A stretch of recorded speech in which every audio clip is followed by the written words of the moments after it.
आपका स्वागत है हमारे YouTube channel engineer Sharma ji में। हम पढ़ रहे हैं मैथमेटिक्स में हम पढ़ रहे हैं direct and inverse proportions. Direct and inverse proportion, पिछले लेक्चर में हमने पढ़ा था डायरेक्ट प्रोपोर्शन के बारे में। आज हम पढ़ेंगे इनवर्स प्रोपोर्शन क्या होता है। अब देखिए इनवर्स प्रोपोर्शन क्या है। Two quantities x and y are said to be inverse proportion if xy is equal to k। अब देखिए एक्स वाई क्या है, दो क्वांटिटी हैं, इनका मल्टीप्लाई किसके इक्वल होता है, k means constant, where k is a constant. thus x1 y1 is equal to x2 y2 is equal to x3 y3 is equal to k। अब देखिए क्या कहना चाहता है, इनवर्स प्रोपोर्शन में क्या होता है, टू क्वांटिटीज है हमारे पास, एक क्वांटिटीज है x, एक क्वांटिटी है y।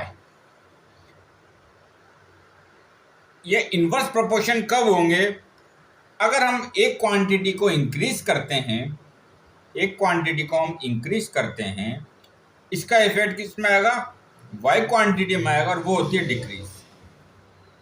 अगर हम x क्वांटिटी को डिक्रीज करते हैं तो y क्वांटिटी होगी इंक्रीज। डायरेक्ट प्रोपोर्शन में क्या हो रहा था, x को अगर इंक्रीज कर रहे हैं तो y भी इंक्रीज हो रहा था, x को डिक्रीज कर रहे हैं तो y भी डिक्रीज हो रहा था।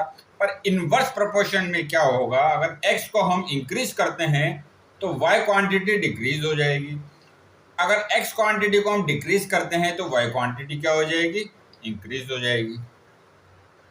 तो अगर ये जो दो हमारी x क्वांटिटी है, जो इनका क्या होगा, मल्टीप्लीकेशन। मल्टीप्लीकेशन मतलब x क्वांटिटी का into y quantity is equal to k। k means constant. अगर इन दोनों क्वांटिटी का मल्टीप्लिकेशन अगर कांस्टेंट आता है तो ये क्या होते हैं, इनवर्सली प्रोपोर्शन होते हैं।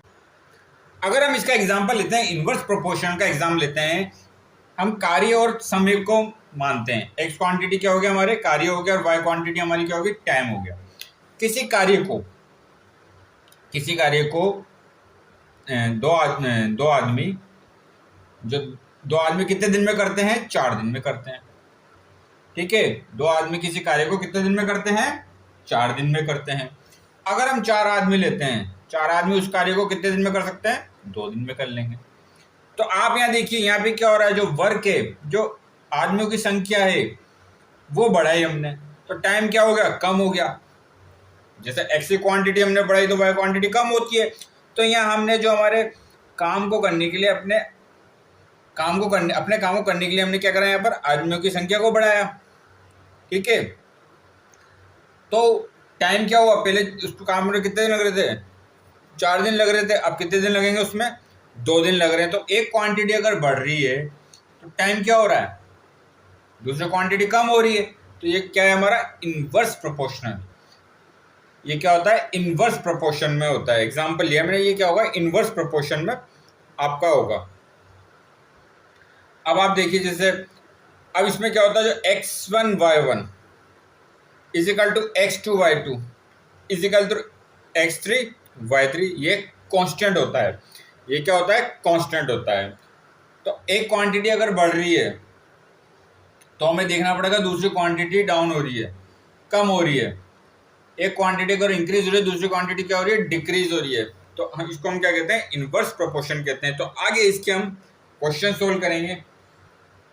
इनवर्स प्रोपोर्शन को कैसे सोल्व करते हैं, जो x की वैल्यू और y की वैल्यू को लेंगे हम, और उनके हम k की वैल्यू फाइंड करेंगे। k क्या है, हमारा कांस्टेंट है। k की वैल्यू कैसे फाइंड करेंगे, x1 इंटू y1, मतलब x की एक वैल्यू और एक y की वैल्यू, फिर x की दूसरी वैल्यू और y की दूसरी वैल्यू। ऐसे कितनी वैल्यू हो सकती है x की, पर उनका जो मल्टीप्लिकेशन वो क्या है, कांस्टेंट आना चाहिए।